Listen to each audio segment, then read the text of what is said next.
Ahmedabad Godhra ST બસમાં મુસાફર મહિલાને પ્રસૂતિની પીડા ઉપડી હતી.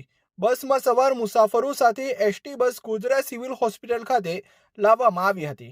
બસ હોસ્પિટલે પહોંચે તે પહેલા જ ચાલુ બસમાં મુસાફર સગર્ભા મહિલાને પ્રસૂતિ કરાવી. બસમાં સવાર અન્ય મેડિકલ કોલેજના વિદ્યાર્થીનીએ સમયસર સફળતાપૂર્વક પ્રસૂતિ કરાવી હતી. એસટી બસમાં જ સમયસર પ્રસૂતિની સારવાર મળી ગયા બાદ માતા અને નવજાત બાળકના માથેથી જોખમ ટળ્યો હતો. શહેરા તાલુકાના ખટકપુર નાનીબેન ભલાભાઈ નાયક ખેતી મજૂરી કામ અર્થે ભચાઉ ગયા હતા. ત્યાંથી પોતાના ઘરે પરત ફરતા સમયે બાલાસિનોર નજીક સગર્ભા મહિલાને પીડા ઉપડી હતી.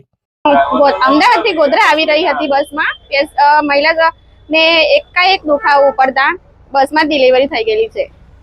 અમદાવાદથી ગોધરા આવી રહેલા હતા બેન.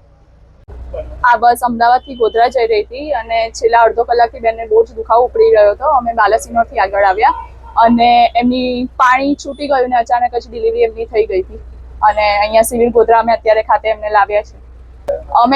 મેં ખાલી નીચેથી એને પુશ કર્યું એટલે ત્યારે બેબી ઓલમોસ્ટ નીચે આવી જ ગયું હતું. પુશ કર્યું એટલે બેબી ખાલી હાથમાં આવી ગયું હતું. અત્યારે એમને બાબુ છે. હું અમદાવાદથી ગોધરા જઈ રહી હતી. હું અહીંયા જય જલારામ આયુર્વેદિક મેડિકલ કોલેજમાં ભણી રહી છું.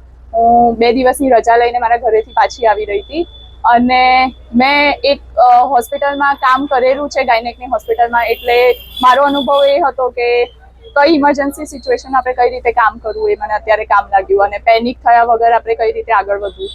આવા કિસ્સામાં થોડું મોડું થાય તો લોહી વધારે વહેવાના ચાન્સીસ થઈ શકે છે. આમાં બાળકને બી જાનહાનિ થવાની ચાન્સીસ થઈ શકે છે. બાળક એકદમ પરફેક્ટ છે, એકદમ નોર્મલ છે, એકદમ રડતું હતું, પણ અમુક કેસીસમાં એવું બી થઈ શકે કે બાળકની નાળ ફસાયેલી હોય તો એ રડે નહીં કે એને શ્વાસ લેવામાં તકલીફ પડી શકે છે. બંનેનો જીવ જોખમમાં, પણ બાળક અને માતા અત્યારે બંને એકદમ તંદુરસ્ત અને એકદમ સ્વસ્થ છે.